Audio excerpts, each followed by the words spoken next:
Good morning, everybody. Welcome to the St. Louis podcast. I'm your glorious host today, Eric Brown, sitting by myself for the New Year's. Thank God. It's how it should be.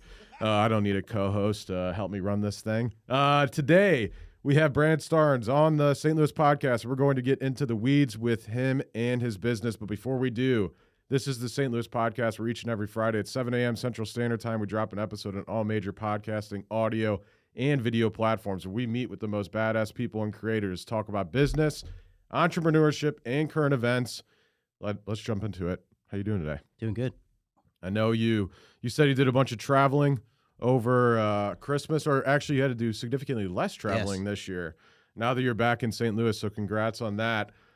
Real quick intro on Brad. He's the founder of Screamin Cow Marketing Agency, graduated from UMKC. You just went back at this pretty much full time, you said, in April. Yeah. So congrats on that. How was taking the leap? It was good. You know, I had just came off of a different business that we had closed down. Okay. And so it was like I moved back here to St. Louis in September of last year. My wife and I lived with my parents as we were trying to basically pay off debt from that business. Took a full-time job working for a software company here in St. Louis, and was just doing some side projects as I always had been doing. And next thing I know, I'm like 6 months into it, and my wife's like, "You're walking around this house looking like a dead zombie. Yeah. Like, you cannot be doing this job anymore. How much have you been making? How much are you like thinking you're gonna be making the next like 4 to 6 months?" Because we had projects secured. We kind of crunched the numbers, and it was like, it's gonna be tight, but let's do it. Yeah. And so it was a little uneasy at first, but I mean, I was just talking to somebody the other day. I feel more alive now than I did prior to beginning the last business I did. So, why do you think that is? I think a lot of it's just like figuring out who I am as a person. Yeah. Like it took a lot of like, it's one thing having a business and being successful in it, having another business that you put all of your blood, sweat, and tears into, and it just doesn't work out. We had family invested in the business. So what type of business was it? It was a fintech application that allowed roommates to share automated payments. So rent, electric, gas, water. Interesting. Rather than somebody paying that bill and then get reimbursed, we would be kind of that middleman. Gotcha. So that probably has a lot to do with it. It sounds like a decent idea. Yeah, it was a great idea concept. We just did not build a product that the users wanted. We launched and they were like, "This is great, but we want to be able to split bills at a restaurant." Those different things, vacations, all of that. Sure. And there was a lot of things that went into it that we just was kind of way over our head as we got into it. So, well, I feel like running payments is a beast in and of itself. Yes, and it is. I'd say probably just as regulated as like HIPAA. Like there is a lot that goes into it. So which makes sense. Yeah, it makes sense. Interesting. Okay, so what would you say your biggest takeaway was from that company? I would say probably just like making sure that you know your customers and like the product you're building up front. Yeah, like we went right into development. Like we did a little bit of like the customer research, designing the product, this and that, but almost went too fast into it and didn't talk to the right people. Like all the time I heard, "That's a great idea. That's a great idea." Like those were validation points for me, but they weren't the right validation points. Like I need to be talking to the right users, the right people, not only just like the roommates who were the ones always getting like effed over whenever the bill wasn't getting reimbursed to them, but also the ones who would be the ones sending the payment and were taking advantage of that. Yeah. And, well, were you guys trying to be like a pass-through, or would you actually be like a Green Tree, for example, where like they make the payment and then they essentially owe you? Like the financier almost. So we would basically charge their account for their individual portion on the same day that we would pay the bill on their behalf. So yeah. No one take this idea out here. I'm surprised. Like one of the larger. I'm surprised Intuit doesn't have something like that. You know what I mean? Yeah. Jesus, they're big enough. Well, what happened is towards the end, as I was like getting all this like customer feedback, kind of went back to the drawing board at that point and found a company in California that they had just raised like a $4.5 million round, like 8 months prior. Like they were doing what our customers were asking, and I was like, I could chase their tail, this and that. And I kept running all of like the numbers on the unit economics behind it. And I'm like, there's no way this is possible. Yeah. Something that my co-founder had been telling me for months, like on our current model, I was like, no way this happened. He's a big finance guy. Sure. And he eventually got to the point where it was like, we just can't do this. Like, it's not going to work. And so then back in like August, September, about the time I moved back here last year, they actually closed down that portion of their business and pivoted to something completely different. Okay. Because of the unit economics. Yeah. And so I joked that it took us about $130,000 to figure out that this business model isn't going to work. Took them who knows how much of their 4.8 mil that they probably raised, all of it, but probably all of it. So yeah, I'm sure that went to the CEO. Probably made a little bit of money as well. Not bad. Okay, interesting. So now you own, of course, Screamin Cow Marketing Agency. So I'm curious as to what you think this year, if any. Do you see any like big changes happening for, let's just say, small business marketing in general? I mean, we're already seeing our end. Like, people are pulling back on what they are investing in marketing. Is that a good idea? No.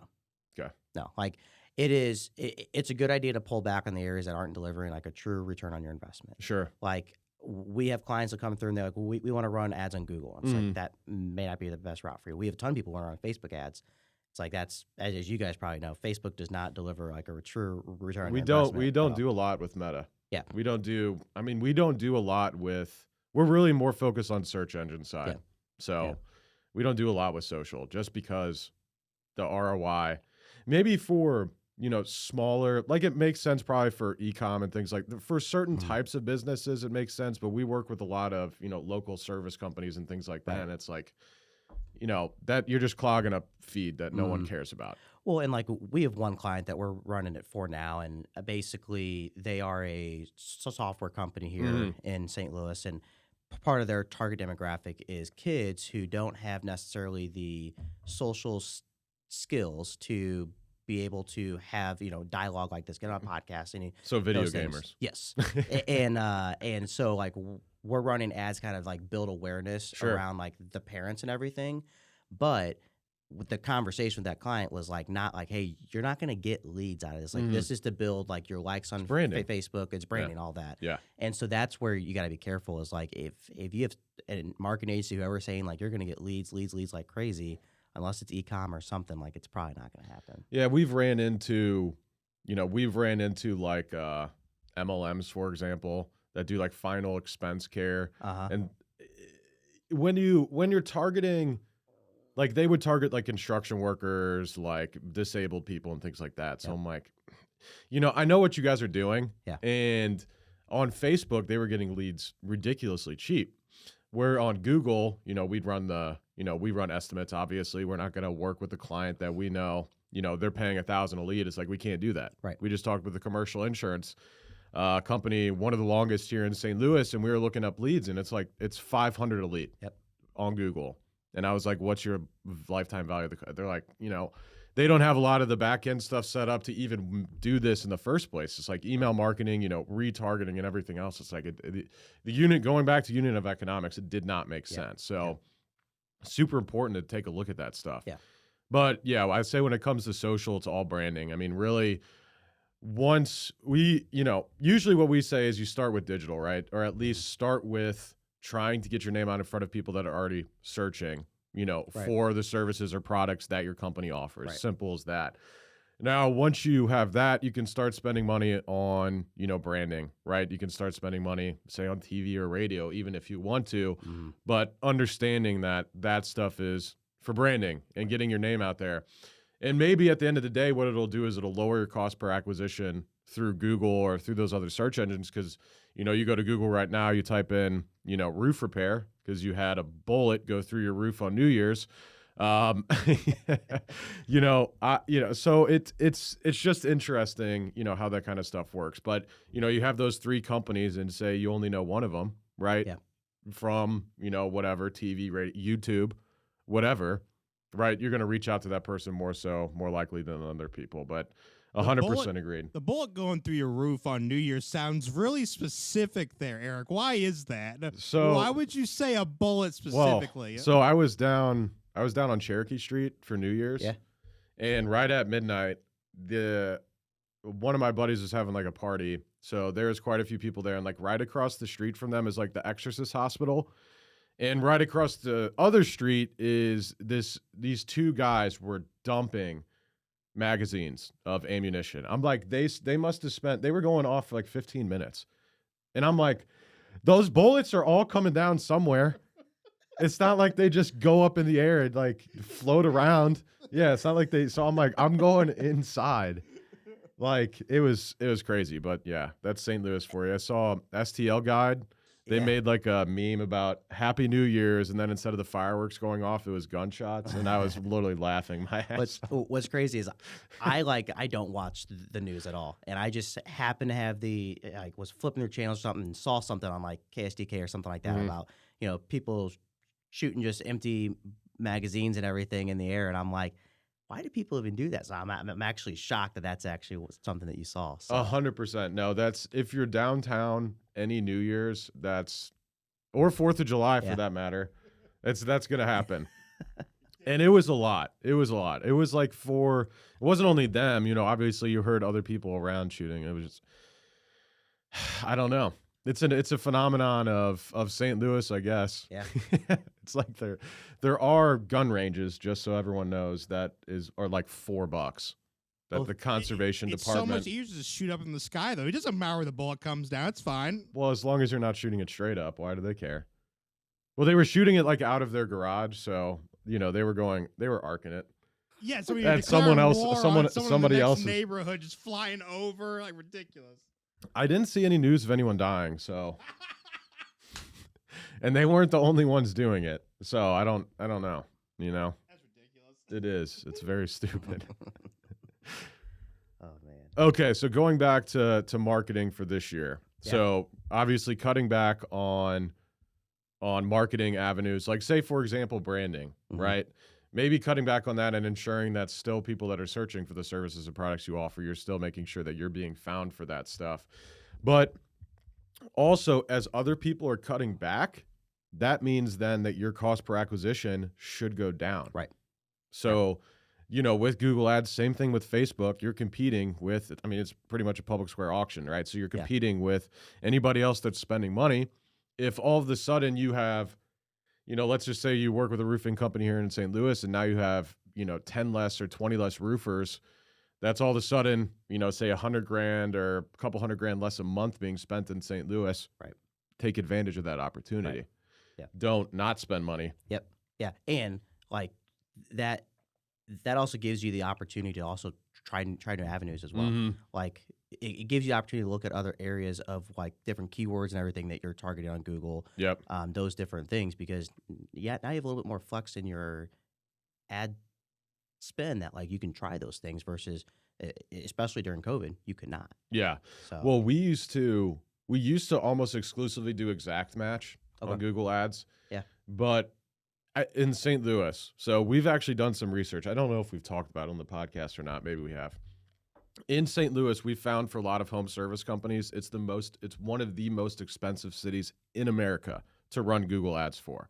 Okay. For roofers was one of them. HVAC was one. And we have clients all over the United States, and we see for some reason in St. Louis, I've talked about this to home service companies as well. Either number one, there's just way too many of us because there's way too many of the actual contractors or home service companies themselves. One of the things I heard was really you don't have to have a license, right, to do anything for the most part in Missouri, whereas in Illinois and things like that you do. But also, with COVID, you had a lot of money just come in to the system. So people were just spending money. But I'm like, that is everywhere. Why would that be just St. Louis? Or is it like private equity groups that are coming in and like buying like Jerry Kelly and things like that? Right. And then I'm pretty sure Hoffman Bros just bought a roofing company, one of the largest roofing contractors, residential here in St. Louis. So it's like these people are just becoming like conglomerates, and they can spend. They don't care if they spend, like going back to say you're a $5 million roofing company. You probably don't have the budget to spend $1,000, let's say, on a lead, but they can, right, even if they lose money for a couple of years. they look at the lifetime value, say 30 years, and they're like, screw it. Yep. We'll have that client. We'll have them on record. And any future issues, they're going to come to us with any other problems. So it's interesting taking a look at that stuff. I don't know if you've had similar data that you've looked at. Yeah. What's interesting to me is the clients that don't know what their lifetime value of their customers are. Yep. It's like you go in and have these like this dialogue with them of like, here's the average cost per click, blah blah blah blah. If your average, what is your average? I don't know. Well, what do you use for CRM? Excel. Yeah. It's like you can't be doing that. Yes. So like that's what's most interesting to me is that piece there. Well, we've started moving away from working this. I sound like an asshole for saying this, but it's really just for business practicality. We've moved away from business working with businesses like that. Yeah. Or if we're going to be doing anything for you, we need to take a step back and set up a CRM. Yep. So we're coming in and we're helping you set up a CRM. We're helping you set up, the back channel as far as like, say you have an estimate. Say you're a home service company. The first thing you do is probably go out to the person's home and estimate. Well, you need automation set up to reminders, that, hey, you're going to be at this home. You should have a calendar that you could schedule on and things like that. It's like a lot of, especially the smaller companies, obviously those probably making 5-10 mil unless you've been in business forever and are just an old guy that doesn't care, which also a bad client to work for. It's like this stuff needs to be done. Otherwise, there's no point in them spending money on marketing to begin with. Yeah. It's like, why would you want to spend $5,000 a month on ads when you're using Excel or you're using a notepad still? It's insane. Yeah. We used to have a client where we'd have our monthly meeting with, and we'd visibly hear him. He never got on video call. He was in Chicago. We would hear him like going through a notepad trying to find these leads. And I'm like, natively we have like just a decent, it's like the lead tracking software, right? So we can see where stuff is coming from. But obviously it's not a CRM in terms of that. We use What converts? What converts for that Same. is what we use. Same, yeah. So we obviously have that set up, but it's not a CRM. We can track it, and we give obviously our clients access to that stuff. But if he's like, I don't know where this person is, or you get the people that don't answer phone calls or ads, phone calls because it's from a different area code. Same person that I'm still talking about. So this client was a fucking nightmare. If this sounds like you and your business owner, please get some help. Jesus. Please contact one of us. Yes, that's right. That's right. So what made you get into marketing? Obviously, we talked about the fact that you said your aunt, right, previously owned Screamin Cow, so she kind of started that company, which is awesome. That's cool that you were able to get that from a family member and kind of get that passed down and hopefully get some good knowledge as well, right? So as we were saying before, love the name. That's one of the reasons you said you wanted to keep it. Obviously, of course, you have a portfolio and things of work. Why'd you want to stick with that? Yeah. So so growing up, when I was in high school, I went to Oakville High School here in St. Louis, and I was working for her remotely. She lives in Fort Lauderdale. Okay. And so like during the academic year, I was working for her. Like I'd be in class, like on the class laptop, working on things for her, that kind of thing, like whatever I could get through. And then over the summer, I was actually flying down there and doing maybe a month and a half, sometimes 2 months, working for her over the summer. Now, that was primarily at the time, like, she was just graphics and I was going to say, sites. so, okay. Yeah. So logo design, web design, design. Yeah. Got it. And so I basically began my career just doing websites after websites after websites. And so that is all I've known. And as you guys probably know, kind of with the website side of things, you're always chasing the next project. Yes. It's like before the project's even done, you are trying to get, not get that next check in a bad way, but you have to have that next check come through in order to keep, people going and all that. And I was like, I have to find, like, if I'm going to go out and pursue this full time, I have to go out and find some sort of recurring revenue side of things. Yes. And so that's where I made the shift. Like my undergrad is in IT, and then I have my MBA. And so it's like I was able to take both aspects of that, the technical website side of things, which a lot of marketing agencies don't have. Like they're very good at the marketing side of things, but they're crap at kind of like building the actual sites and the architecture and making sure it actually looks clean and looks good. 100%. Well, you got people right out of college, or you got people overseas. Yeah. I mean, no one wants to pay a web designer what they should. They should. Yeah. Yeah. Well, and like in our case, like our entire like development team, SEO team, like anybody who does the like execution or tactical work is overseas in the Philippines. But then right now it's me domestically who is doing, account management, sales, project management, and I'm managing like the QA and everything as well. Sure. So yes, it's an overseas work, but like I have those SOPs in place to maintain like that quality and everything of what people would expect if they had a full service team here in the US. Yep. And that's something that I knew going into this year. Like in order for me to keep costs down and be able to continue to be a profitable business, I got to make sure that enough of my work is outsourced and enough is here domestic. And so, like getting back to your question, like whenever I left my full-time job, I was like, I kind of been given the opportunity years ago to continue on with this branding that my aunt had, and I was like, I want to go down that route. And previously, it was Screamin Cow Design Studio, and now it's Marketing Group. And so I made that shift in the naming just to be very like specific in like what we are doing. Like we are not just design and not just graphics, not just sites. And so it one has a very unique name. Like you don't see other marketing agencies that have that. It's something marketing groups, something very bare. And then in addition to that, like it has that. Everyone says V Media when they're talking to us. Which for the longest time, actually, until I met Adam McChesney, and he and I were having a conversation with you guys, that's what I pronounce it as. So, as well. Okay, so why V? Name, so you got Thai, you got Pi. Yep. Everything IE is, everyone says V though. It's so funny. I don't know. It's so funny. I don't know why. Anyway, sorry. Yeah. Go ahead. And so now it's just the aspect of like also continuing on like that family legacy in a way. Like you get a lot of people who they hand down their business to, kids, nephews, nieces, whatever. Yep. But like in a way, like I was just given a brand. Like there was no clients, nothing. Like it was like, so to me, I am still building the business from the ground up. Like I have a little bit of a portfolio, but that's all like design projects, and that's not necessarily the avenue that we are pursuing. It gives us a portfolio, but it's not nearly what it should be in comparison to like the line of work that we're doing. 100%. Yeah. No, I've noticed that, with a lot of, especially, more so one-man bands and things like that, or, two-man bands, it's tough, especially if they're designers and just sticking to web design. It's like they are always chasing that next project.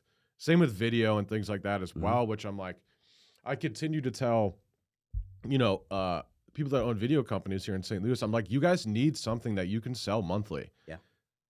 I've been asking for this. I was like, I will sell it for you. Right. Well, I mean, even them, like one of the biggest things that we're seeing now is content marketing. Right. Like we're going to take this video, chop it up and everything like that. Yes. That is something that like these video marketing companies are like, hey, we will sell you the video one time or whatever. And then we are basically cutting and producing content and everything like that. Yep. Or doing like some sort of recurring membership in a way where it's like you get one video a quarter. Yeah. And we chop it up and basically get it in all these reels and everything like that. Then they have that recurring income always coming in. The biggest problem I find with videographers and media companies, and it's funny, our name is Vi Media, and really we're marketing. We actually changed our name from Vi Marketing to Vi Media a long time ago when we had a videographer on staff and we were selling that stuff and doing more so of the Facebook and things like that. Yeah. But then over time, obviously realized that where we're at, we want to be search engine marketing. But yeah, content is huge.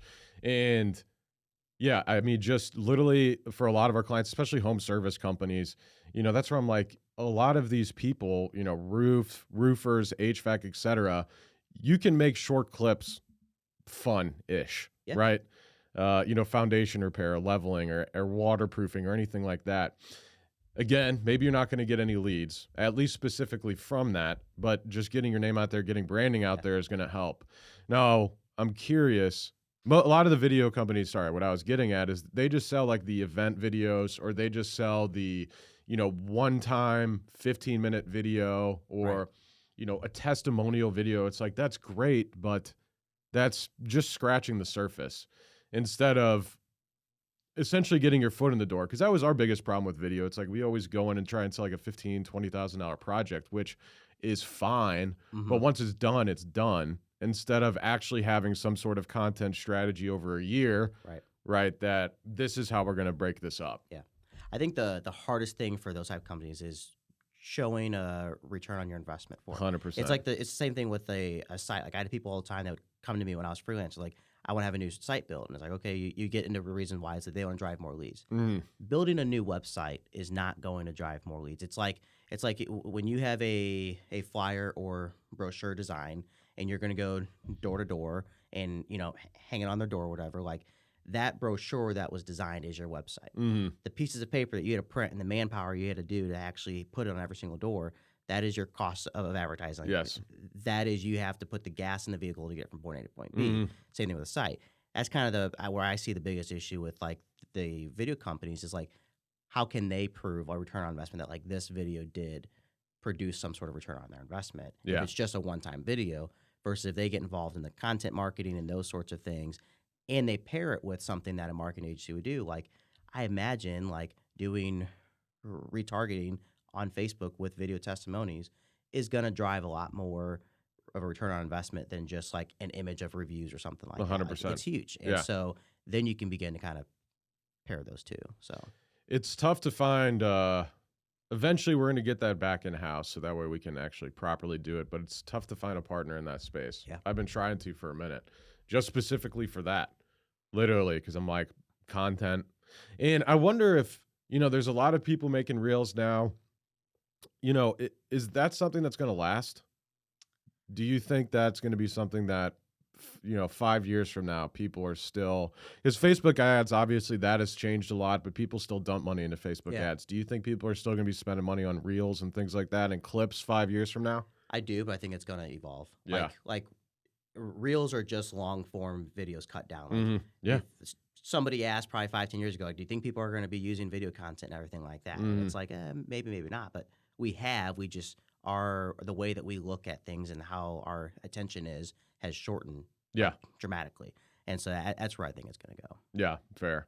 Do you think it's going to change, though, in terms of the content that's being made for those?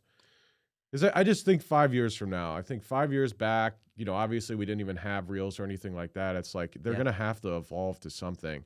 Because right now it's like, I get a lot of podcast clips, right? Is that still going to be a thing 5 years from now? I don't know. It's a tough question. Yeah, I think I don't know. I would assume yes, but in a different. Yeah, I would assume yes, but in a different manner. I don't know. The biggest thing we're going to continue to see is more personable content. Like people are tired of seeing things fake and all that. Like I'm working on, I'm building out my personal brand and all of that. The posts that people love and interact with the most are how shitty being an entrepreneur is. Yeah. They love that the most. 100%. And it's like just being real is what people enjoy. And so I think that's what we're going to see a big change is like none of this fake, like let's get with all this camera crew and everything, like more and more of just like the pick up your phone and shoot and record. Yeah. And cuts down on cost. Yeah. Like, oh yeah. For a lot of that content, you don't need someone to come out there with a red $20,000 camera. You don't need that. You can have an iPhone do a lot. Yeah. And then you pay that person significantly less. Yeah. Well, even what's his company?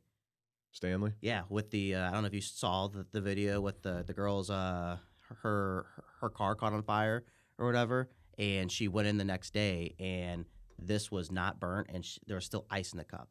And then really, like, is that real though? Yeah, and it was recorded on her phone. But okay. The president or whatever, he basically went on camera on his phone and basically was like, obviously took the moment to highlight like how good their products are and everything like that. But then he's like, and on top of that, we're gonna we won't do this again. Like basically saying, hey, people, don't go like lighting your cars on fire. Yeah. But we're also gonna replace your car for you. And like that was just shot like. He could have gone the route of what every corporate company does and had this big production and this and that, but he just like they made a choice and he picked up his phone and recorded like a natural response to something that happened, and it blew up, and people were like, "I'm gonna go buy one now." And this is a brand that's been around for Stanley's been around forever. for a long time, and all they did was realize that all these females were like, "We love this cup," and began like changing it to like pink and polka dots and all of that. So, well, who started that? Was that Yeti that started the whole cup game? I don't know. I'm not sure because like the only reason why I have this is because my wife has one too. Yeah, and I was like, it'd be nice to have one, and I'm terrible at drinking water all the time. Like that's one of my New Year's resolutions: be more hydrated and all that stuff. Because 100 ounces. So this is 40 in a cup. So my goal right now is just 2 of these. Two of those, got it. Which is why I keep drinking it because I'm like, if I don't sit here and drink it during this episode, I'm not going to drink it at all. Yeah, so. That's fair. That's fair. So I drink too much water. Matt hates me because I get up occasionally to go to the restroom during these. It wouldn't be a problem if it wasn't in the middle of the freaking interview. We just wait. Well, that's why it's a good thing that we have ads. Just run the ad. Cue the ad. Hey there, St. Louis podcast listeners. We've got some exciting news from our sponsor, Farmers Insurance of St. Louis, led by the man, the myth, the legend, Mark Lee. Mark Lee of Farmers Insurance is recruiting agency owners here in St. Louis. That's right, Garrett, and everyone knows what Farmers Insurance is, and if they don't, they will now. Yes, it's kind of a household name. That said, as many of you know, a large part of our audience is made up of badass business owners, entrepreneurs, and top producing sales professionals with an open mind like yourself.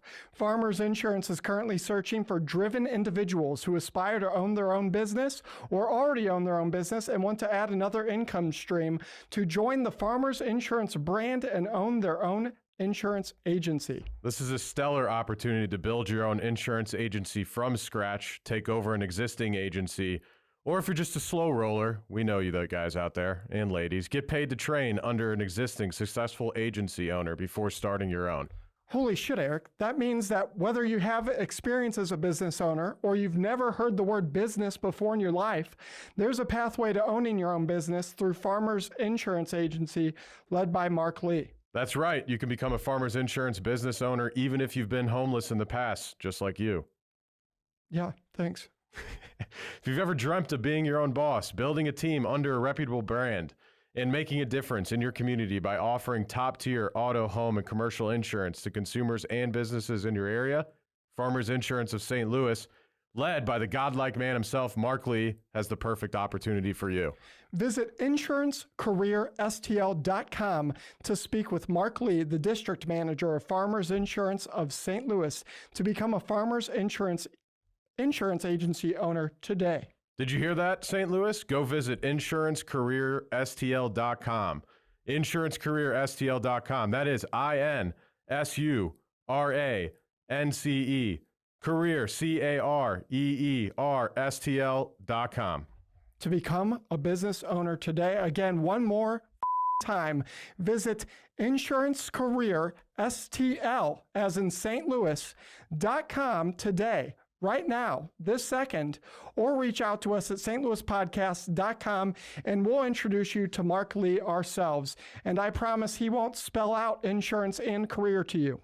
Now back to the show. Yeah, it doesn't work if you leave 5 minutes for the end of the episode, that's right? True. But Which is usually what you do. That's true. On the topic of people just liking things being human, like I'm sure if you left that in there and him getting pissed off about you getting up going to the bathroom, like people he does leave it we in do. there. We are people would enjoy that. out. So if Joe Rogan can take a pee during an interview, so can I. yeah, Okay. I agree with that. Yeah. His episodes are 3 hours. What are you comparing to? We only, on the Christmas episode, it was only once. I only went once. Over 2.5, which is pretty good. Wait, that's fine for you, right? That's pretty good. Well, what'd you say before? You said 45 minutes to an hour when you lied earlier about how long these episodes are. What's your excuse now? No excuse. No, but yeah, most people don't drink enough water. We had someone on a couple weeks ago, and we were talking about how Matt doesn't drink enough water. He drinks like one of those a day. Oh, I'm terrible at it. I'm Really? sorry. You know what's crazy? I used to wake up every day and like first thing I drink would be an energy drink. Like it was like The first thing? first thing I would do is drink an Oh, energy God. drink. And it got to the point where like my wife was like, "This has gotta you gotta be done." And Yeah. it was by like 6 p.m. I was like just like falling asleep, this and that. And so I quit drinking energy drinks about a month and a half ago. Nice. Like that's fully It's a good out of move. my system. We stopped drinking soda a long time ago, like March of last year. Basically, on our honeymoon in September going to October this year, or I guess 2023, we had basically decided like if we make it to that point, we're gonna have soda. So I've had a few since then, and like basically a week or two ago, we're like, all right, we're done drinking soda again. But the fact that I am not drinking any energy drinks, anything like that, like I feel so much different as a person. And I kept hearing from people like, you got to stop drinking energy drinks. You'll feel completely different. And I was like, I needed that to keep going. So did you stop caffeine entirely? The only caffeine that I'm drinking is like coffee or like caffeine and tea. Like I basically said, like I don't drink any artificial caffeine. So coffee though, you'll still have. So you have coffee in the morning? Like every once in a while. Like I did not have coffee yesterday, today. Interesting. Tomorrow. So if I don't drink coffee, I get a headache. Really? I get a caffeine headache. Yep. Well, at like 6 o'clock. That was the hardest part about quitting was like the caffeine headaches were miserable. And so I would be taking Excedrin because it's got caffeine in there. Mm-hmm. I take that now if I have a headache, but like I'm almost basically all off caffeine. Interesting. There's those sparkling ice drinks like that. They have a new caffeine version. Yeah. It's got like 70 milligrams in there. So every once in a while I'll do like one of those, but for the most part, like coffee is where I've been trying to go. So interesting. Yeah.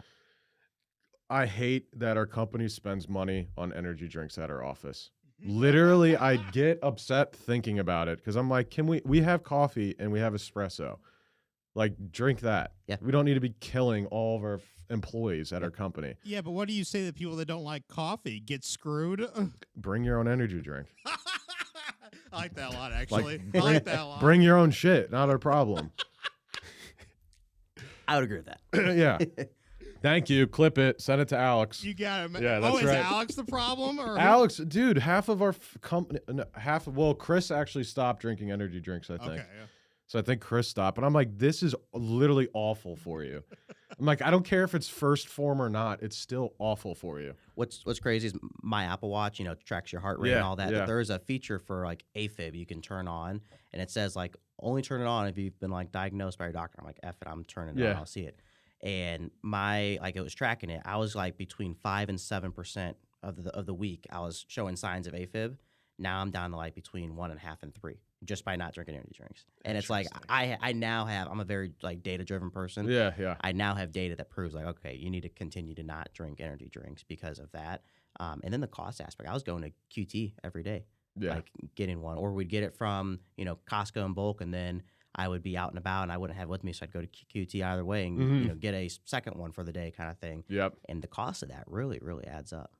There was this a sales guy at this company. He's probably like 55 years old. He's showing Garrett and I around his office. He opens up the mini fridge. It's stock full of like Monster and stuff. He says he drinks 3 a day. There you go. That's life goals right there. 3 a That's day. Life goals right there. I'm like, bro, I will not see you in 10 years. Like, you are dead at 65. Whoa, 10. You're being generous. You're not going to see him next year if it's 3 a day. It's not like this guy was the healthiest person either, obviously. Yep. I mean, you're probably not the healthiest person if you're drinking 3 a day, but I was like, oh my God. Yeah. I was like, this is insane. That dude feels colors, I guarantee it. The third one. He's a little annoying. He seems like he's on coke, but it's probably because he's on 5,000 milligrams of caffeine at any given second. Dude's a madman. I'm like, okay. But yeah, people are super unhealthy. Like, soda's awful for you. Yep. I'd never have soda unless I get like a whiskey Coke or something, which is like a couple times a year, maybe. I don't like soda anymore. I quit soda back right after college, literally right after college. I quit soda and a bunch of different things, and you lose weight immediately. Oh, yeah. Well, I guess if you're drinking diet, it's a little bit different, but I would assume it's still. So I grew up drinking diet all my life, and like so I gained. So I've lost 60-something pounds in the last like year and a half, 2 years, but over the last 3 months, I have gained about 8 pounds back.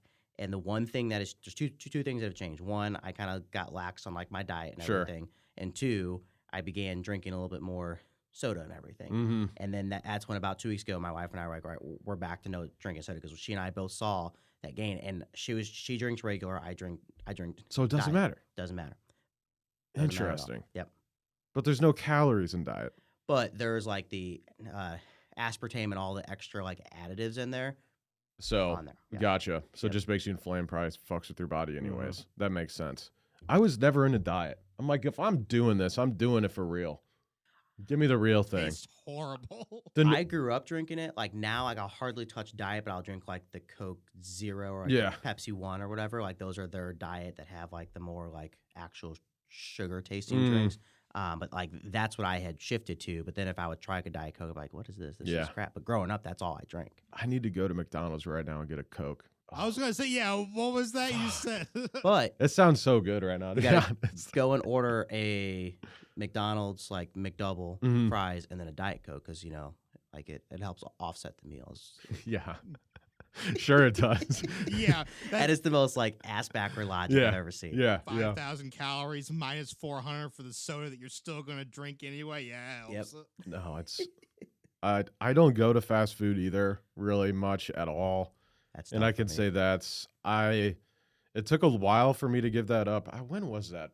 It's probably like 2 or 3 years ago where I Okay. said, fuck it. I'm no longer going to go to like Cane's or Yeah, now Chick-fil-A. tell him what your diet consists of now that you brought it up. steak. Yes. You know what? Steak, fruit, vegetables, and chicken. And salad. That's about it. It's Pretty like- fish. that's actually a decent. That's pretty healthy though. Yeah. Like Yeah. it's good. I Much eat a better than decent- a McDouble. I eat decently. My problem is beer. I'm an IPA guy. Okay. I feel like if I didn't drink IPAs, I would. Whiskey. You I'd drink have whiskey, more protein and I'd be way bigger. Probably. Fuck. Is there a protein IPA? I doubt it. No. This is if there's not. Let's go ahead and bleep that out. That's a genius idea. Protein IPA beer. Alcohol free. Okay, well I want the alcohol and the protein. I'm gonna need both. Oh wait, yeah, it's called Athletic Brewing Company. They actually make a. There's a barbell brew. 4%. It's like a Bud Light. 21 grams of protein in each beer. Holy shit. Dang, man. Probably doesn't taste great. All right. So at this point, there's no more energy drinks in the office. Like we are Yeah. getting Yeah. protein beer. Now we're getting we don't have alcohol in the office either. I don't know Well, why. I'm sorry. What was that? Yeah. Literally, what was that? Well, not in this office. Yes, only because of the Christmas special. I need to bring that Barrel King I was saying we still back got to the Vi. expensive stuff over Yeah, there. no, I need to bring it. I need to bring that to Vi. Yeah, so there's none of that. Yeah, but no, we need to get rid of that. We need to get rid of. I said we need to start catering one lunch a week, a healthy lunch. I was like, Yeah. let's do that. Because right now we get like breakfast, like Okay. kolaches, or we get like bagels or something. Yeah. But it's like, I'm not trying to be a health nut, but Yeah. like, I hate spending money on energy drinks at Right, the office. right. It's probably not the healthiest, but there is a place called Sameem's down Okay. by like the Cortex and all that. Mhm. Like it's like I think Afghan food, Okay. and it is phenomenal. So like if you guys can have that like just one time. Okay. I don't know how What's it healthy called? it is. Sameem's, Sameems. Okay. But While they you're looking that up, what healthy alternative do you want to force people to eat during their lunch, Eric? What are you going to buy for the No, I office? said I wasn't trying to force people to eat healthy. I just don't like spending money on shit that I know is not. Well, yeah, so instead of energy drinks, right, you said you're going to get healthy We food already have once coffee. a week. So, no, and what's the one food that you're going Oh, to... it wouldn't be like a Balkan treat box. Okay, well, I mean, it's not... Yeah. Yeah. Balkan treat box, incredible. They're just going to bring in a bunch of salads and be like, here you go, eat or starve. No, we'd be like pick whatever you want. We got you. But then, if you're the guy or gal smacking whatever unhealthy thing, I don't really think they have that much like most places, as long as you're not going to like Cane's. So you're you telling know. me I can go get my, what is it? My double bacon cheeseburger from Hardee's, just dripped in Oh, grease, and God. eat that for my That lunch? sounds- it does sound miserable. That sounds awful. It is, actually. If I'm getting a burger, I'm going to Village Bar. Okay. Ooh. And it's literally probably less expensive now than like McDonald's. Well, yeah, and that's the thing. Like, if you go and get McDonald's, Taco Bell, it's like it costs just as much to like sit down Yeah. somewhere minus the tip. But it's like at that point, what's an extra couple bucks for a tip? Like, Yeah. really doesn't matter. We're out in Westport for all you listeners, and at Fuzzies, Mm-hmm. a lot of people talk shit on Fuzzies. You know, here nor there. I always have a good time. And the Westport one, I don't know. I've never been to the other ones, but their prices, it's like $9 for a chicken quesadilla. Really? Yeah. Hmm. Yeah. It's incredible. You can go in and out of like $9 for lunch. It's nice. They have Fuzzies in KC as well. Do they? So, Okay. Yep. So like that's where I would go. Like anytime my parents would come in town and visit. Like, Is it Fuzzies where we go. affordable there as well? From what I recall, yeah. Yeah. I'm like, I don't know how you guys are making any money. That's like all these like dive bars. Like we went to a bar for New Year's Eve, and it was like $5 for like I drink like Crown Apple. Okay. And so like it was like $5 for that, and it was like if I go to any of these other places, like that's like $9-10 for that. 100%. So, and I'm like, how are you guys in business? Like, Well, What I mean, they get a Crown Apple. They probably get that for like $15. Yeah. So they're still making a killing. or like they're They just go through more of it probably. probably and their beers are like $2.50 a piece, and it's like They just don't care about making as much. They Yeah. don't need to make a 500% profit on Right. each beer, Yeah. whereas other restaurants, do. Yeah. Well, it upsets me when you go somewhere and you get a glass of wine, or like you look at the wine prices, and it's like that bottle is like 4 times more on your menu than you can buy online, and then you know that they probably got it wholesale, so let's just say 5 times, and it's like, at what point? Well, they're banking on most people not knowing the prices of what they're actually. I don't think they buying. care, because They you can don't look care. at like you're the- there. What are you gonna do? and like the airports definitely don't care. It's Oh, like not at all. Oh my $25 for a glass. Oh Like, my God. what is this? That's why I like traveling on my company's dime, because then then The last then it's not my personal credit card. Yeah, seeing $50 spent at an airport bar on Yep. 2 beers and an awful sandwich. The last time my old man went to an airport, he had like a layover where he had to wait. He forgot his cigarettes, and there was that vending machine. Yeah, And they were like $15 for Yeah. one pack. It's like, well, damn, they're just gonna stab me while they're at it. They take my kidney out, but people pay it. What Well, where are you supposed to smoke if you're on a layover? do you mean? You have to literally go off like at the airport. You have to. Yeah. Yeah, there's like an exit for like that you go out and come back in, like you can't, and it's like There is Yeah. in most airports. mhm. I didn't know that they had like a smoking area. Yep. I always figured they did. They would have to. There's Well, a lot of cigarette smokers. So it depends on how new the airport is. I think the newer ones don't because they don't want you smoking at all. But the Denver old, has an outdoor area. yeah, that's what I mean. So most of them have like a nice little, what do you call it, gazebo or whatever, like area where you can go outside, Interesting. breathe in the nice smoke. I cannot believe you used to be able to smoke on a plane. That's still amazing to me. I would be so mad. I guess just everyone smoked back then, so it's just normal. Do you recall like back in the day where you could be like you go in a restaurant, it was like this side. Yeah, is- hey, non-smoking side. Yeah, if you're on this side, if you do smoke, you're on that side. It's Yeah. like we were all breathing in the same thing. Like it really When's didn't. the 100%. last time you heard that in a restaurant? Hey, do you want smoking or non-smoking? I want to say it was Fraley's Okay. on Manchester and Clarkson 15 years ago. Yeah, I was going to say, 10, 15 years ago. is about 15 right. years ago Yeah. when I was like 12 or 10, 20 years ago, maybe 20 years ago. But I remember when that rule was enacted because we would always go to Fraley's and my parents didn't smoke or anything. So we'd always go on the non-smoking side. But then once that rule passed and they didn't allow it at all, they actually, I think, remodeled because the place smelled like Well, smoke. they had to, Like yeah. most places literally like remodeled their place because it smelled like smoke. Yeah. There's very few. I know there's a couple places like bars that got like grandfathered in to allow Nick's smoking. Pub. But Nick's Pub is one of them. most places are like, nah, you can go outside. You can just not come in at all. They don't allow it. Maggie O'Brien's you can smoke inside, right? Sure. Really? Like currently today? Yeah. I swear to God, I just had lunch there. I thought there was. Maybe I'm wrong. Because you have to have. Oh like, no, not Maggie O'Brien's. This is a different place. You have to have some way to like filter out the smoke for the people who obviously don't want to get secondhand. You have to have something to do with it, or you just. I think you have to accept sell a it. certain amount of alcohol, and you have to be grandfathered. Like you can only sell a certain amount of food Oh, versus alcohol. So you have to sell a lot more alcohol versus food Gotcha. to like. I don't know though. I've been told smoking's the perfect after dinner mint. I don't believe you. I think you're all liars. When I smoked, it used to be. There's no. It helps you digest. It's like drinking espresso after a meal. I think you're lying. I think No, I don't disagree. I don't drink espresso after a meal either. So then I can't go to bed. Oh man. All right. Let's see. So we talked about marketing. What else do we have here? We talked about what's going to change. If say a business owner is listening to this right now, what are like one or two things they should take a look at if they're spending money on marketing right now? Yeah, I think the biggest thing they should be looking at is obviously like what is your average cost per acquisition? Yeah. Like that's huge. If you have no clue what that is, or if you're working with an agency and they can't tell you that, come and talk to one of us. Yeah. Kind of thing. Yeah.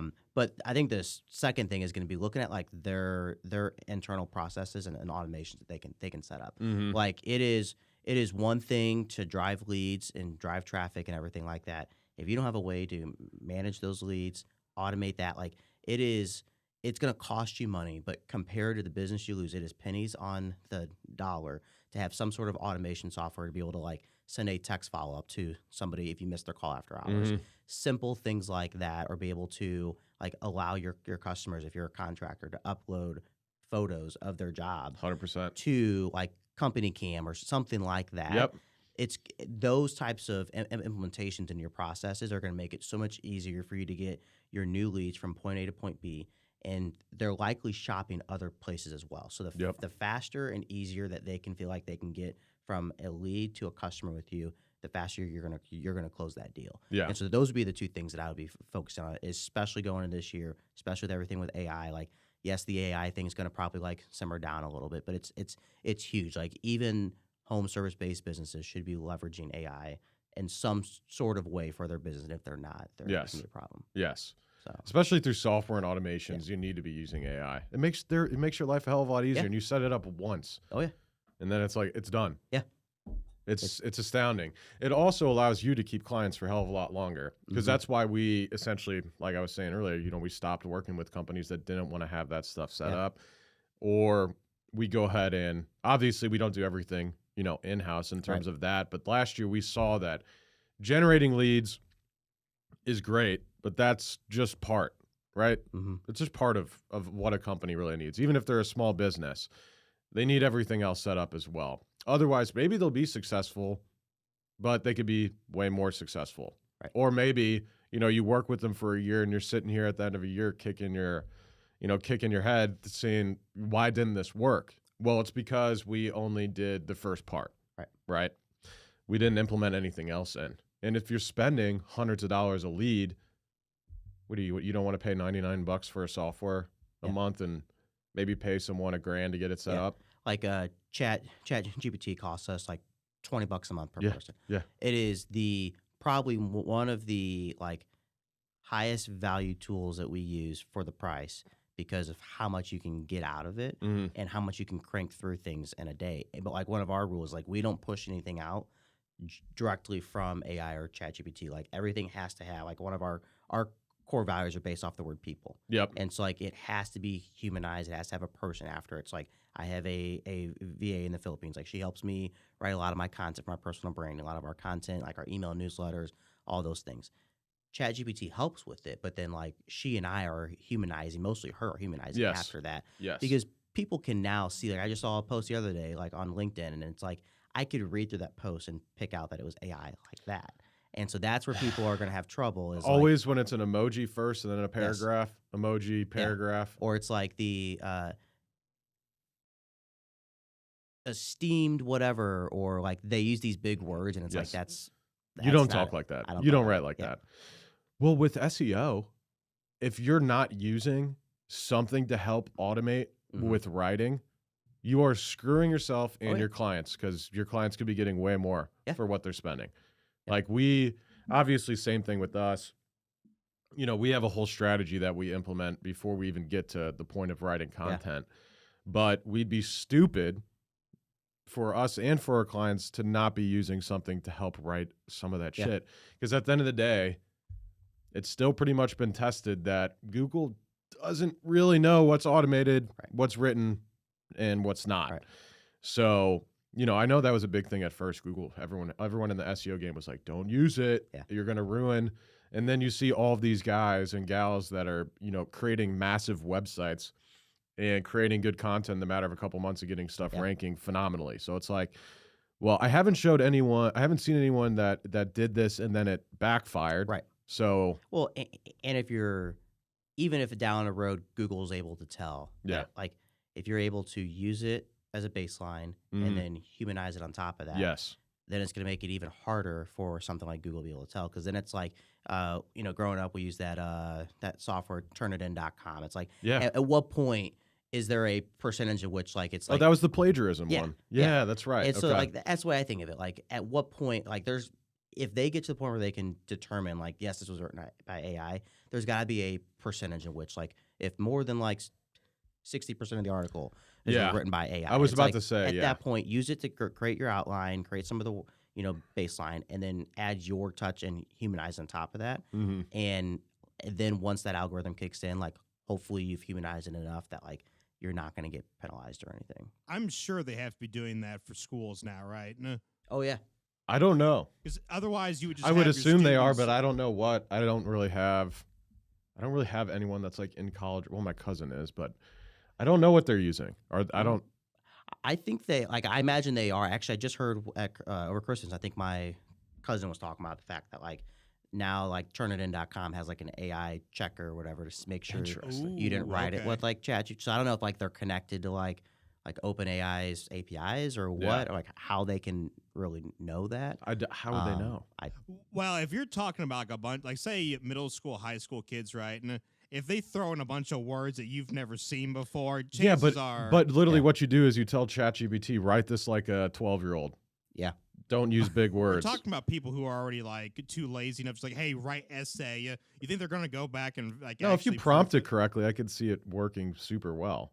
It's like your brainstormer. I mean, until it goes into the... Well, there's jobs out there for people called, like, their title is prompt engineers. Yes. Like, that is all their purpose is in their job is to prompt ChatGPT and know how to do it correctly, which is insane to me. Yes. But that goes back to the concept of, like, we are so far away from AI taking over the world, as people say, because you still have to have a human prompt it the right way in order to get a correct output. Like, everyone's worried about generative AI, right? Yeah. Which is, I'm sitting across from whatever, Tesla robot. Because we've talked about the prompt engineer before. Has Vi got a prompt engineer yet? No, it's because we all know how to prompt it. Now, but if you're using it all the time, you have to know how to talk to it.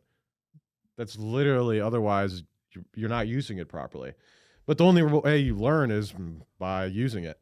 Well, that's what I mean. So, but yeah, you have certain ways that you want to prompt and set up stuff for SEO, for example. If we're writing content on, pipes bursting for a plumber, we're going to put in there, hey, we need these keywords. This is the location, X, Y, and Z, and we give it all of that data. That way you don't have to go back and forth with it a billion times. But should companies make it to where each person that uses it knows how to use it, or just have, like, that one person?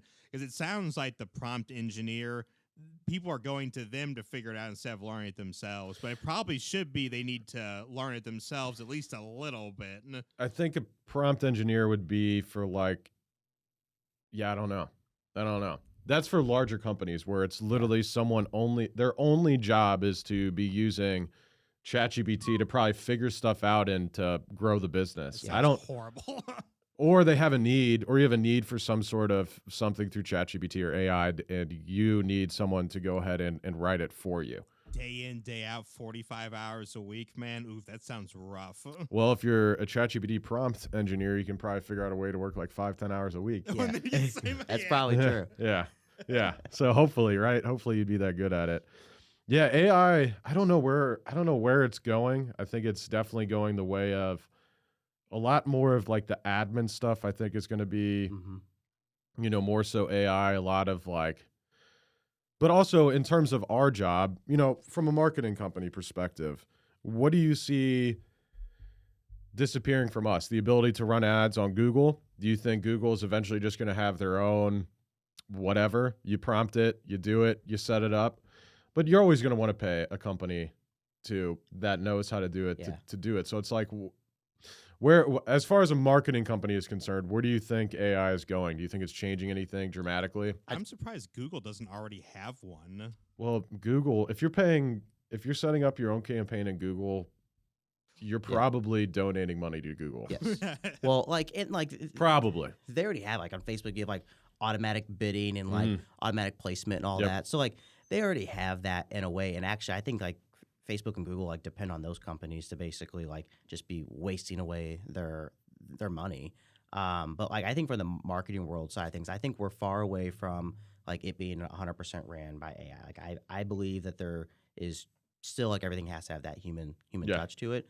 Like one of the things that we're doing, like on the example you just gave with like writing an article for plumbers and everything, like we are working right now internally to connect all of our like information on a client, and we use HubSpot for our CRM to like AI and ChatGPT. So whenever a client fills out like our onboarding form and they fill out like what are the different services they offer, like those different things they offer, like what's their unique value proposition, their ICP, all those things, that it's automatically fed into AI, and then ChatGPT is helping us like kind of giving that baseline to generate that content. And then we aren't having to recreate the wheel every time we're prompting it. Like we have to reprompt it with all this information because we're building out this thing to basically do it for us. Interesting. So you're just taking it directly from the onboarding form, put it in ChatGPT. That's smart. And we're missing that. We're missing that little segment right there. Yeah, but like it's cool because it's automating. Like our clients don't care if they want to see outcomes. Yes. They don't care how you get there. Correct. And I say that as long as it's being done the right way. Like, in SEO, there's black hat, white hat, SEO tactics, all that. As long as we're doing it the right way. And so in our case, like using AI and using automations right there, like that alone for every article we write is going to save us, I don't know how much time yet. Yeah. Like it's going to be huge for us. I get a new client that we're going to build a website for. And like one of the policies we're shifting into in 2024 is like, we're only going to do your site if like we are writing your content, because otherwise we're waiting forever for content, like all that stuff. And it's coming all out of that onboarding form. Yeah. And it's going to basically generate like our copy doc and everything that then we can add our human touch on top of it and have a copy doc to a client to review within the first week rather than within like 2 weeks on there. So we always handle everything in-house for web design, website, Google ads. And we'll tell you if it's not going to be one of us handling it in-house. And we just recently started working with like all they do is design. So they'll do the mock-ups and then send it over to us. Now, the problem is we set a timeline with the client and with, of course, the partner. Yeah. The problem is the partner didn't meet the timeline, right?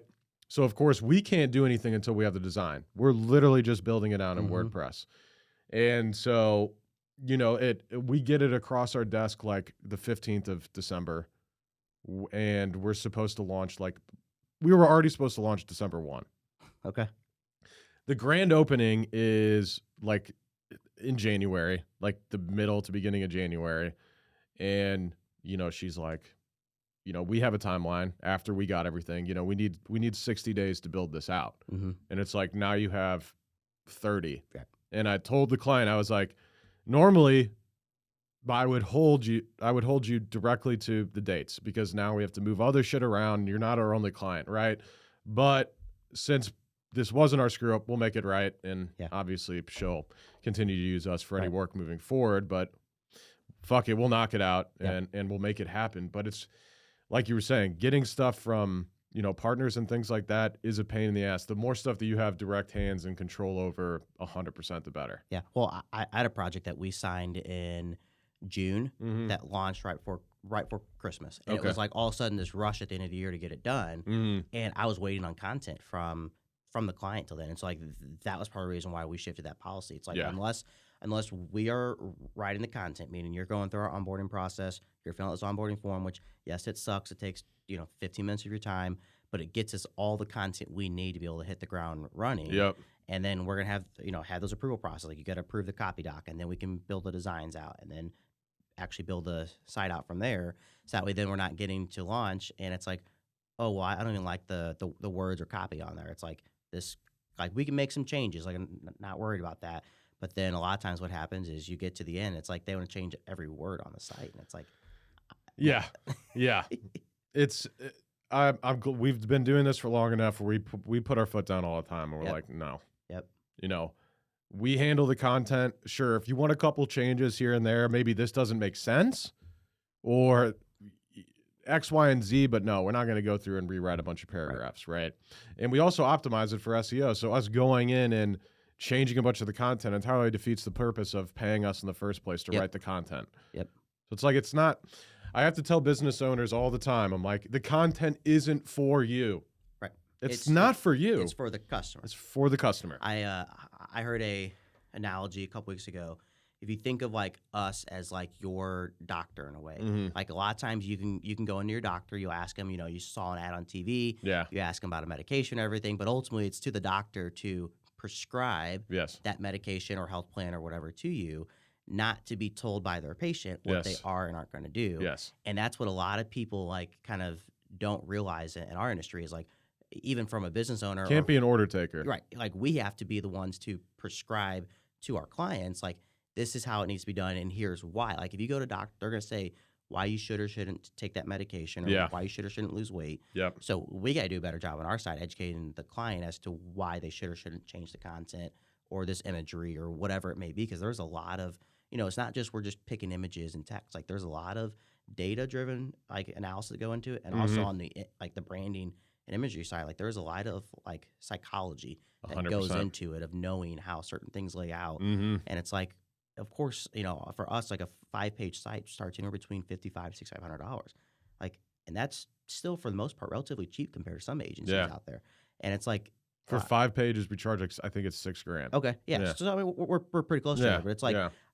I used to get people until I started really being like narrowed in on like who my ideal customer persona was. Yes. Where they're like, I've heard all the time like, oh, I'm small business, I can't afford to. I'm small business too. Like, exactly. Don't be using that as a excuse as to why you can't afford to pay for something. Like, maybe you just don't need the $5,000-$6,000 site. Just go build it on Wix or something and focus on sales, and then come back to us where we're needed for the expertise of like knowing how to pick out the right colors, images, all that. So. Gotcha. Makes sense. Well, we talked about a lot of good stuff today. Yeah. Before we wrap it up, make sure, tell all the listeners about your business one last time, where they can get a hold of you. Yeah. X, Y, and Z. Yeah. So anything on Facebook, Instagram, LinkedIn, my first name, Brad. So Brad Starnes official. It's kind of like my tag, everything. I also have like a Linktree site. It's bradstarnes.fyi. Has everything on there. Has all my TikTok, everything feeded in there.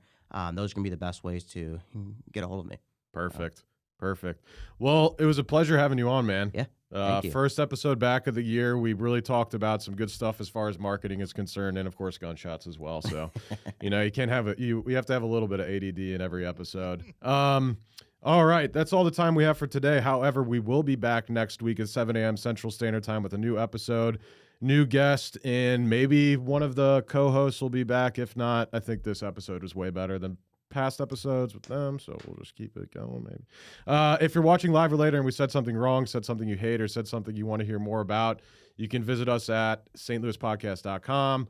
Feel free to message us, DM us, etc. Leave a comment, like, subscribe. Finally, we recorded this episode at Half Coast Studios here in St. Louis, Missouri. We are in Creve Coeur. If you're looking to record a podcast here locally, reach out to them, halfcoaststudios.com. Matt and the team takes good care of us. Alex, not so much, but that's all right. Sometimes, right? That's right. All right. And it's been a pleasure again speaking with you, Brad. Absolutely. Pleasure hosting this podcast for the people of St. Louis. We'll see everyone again next week. Thank you. Hey there, St. Louis podcast listeners. We've got some exciting news from our sponsor, Farmers Insurance of St. Louis, led by the man, the myth, the legend, Mark Lee. Mark Lee of Farmers Insurance is recruiting agency owners here in St. Louis. That's right, Garrett, and everyone knows what Farmers Insurance is, and if they don't, they will now. Yes, it's kind of a household name. That said, as many of you know, a large part of our audience is made up of badass business owners, entrepreneurs, and top producing sales professionals with an open mind like yourself. Farmers Insurance is currently searching for driven individuals who aspire to own their own business or already own their own business and want to add another income stream to join the Farmers Insurance brand and own their own insurance agency. This is a stellar opportunity to build your own insurance agency from scratch, take over an existing agency, or if you're just a slow roller, we know you, the guys out there and ladies, get paid to train under an existing successful agency owner before starting your own. Holy shit, Eric. That means that whether you have experience as a business owner or you've never heard the word business before in your life, there's a pathway to owning your own business through Farmers Insurance Agency led by Mark Lee. That's right. You can become a Farmers Insurance business owner even if you've been homeless in the past, just like you. Yeah, thanks. If you've ever dreamt of being your own boss, building a team under a reputable brand, and making a difference in your community by offering top-tier auto, home, and commercial insurance to consumers and businesses in your area, Farmers Insurance of St. Louis, led by the godlike man himself, Mark Lee, has the perfect opportunity for you. Visit insurancecareerstl.com to speak with Mark Lee, the district manager of Farmers Insurance of St. Louis, to become a Farmers Insurance agency owner today. Did you hear that, St. Louis? Go visit insurancecareerstl.com. Insurancecareerstl.com. That is INSURANCE. Career, CAREERSTL.com. To become a business owner today, again, one more time, visit insurancecareerstl, as in St. Louis.com today, right now, this second, or reach out to us at stlouispodcast.com and we'll introduce you to Mark Lee ourselves. And I promise he won't spell out insurance and career to you.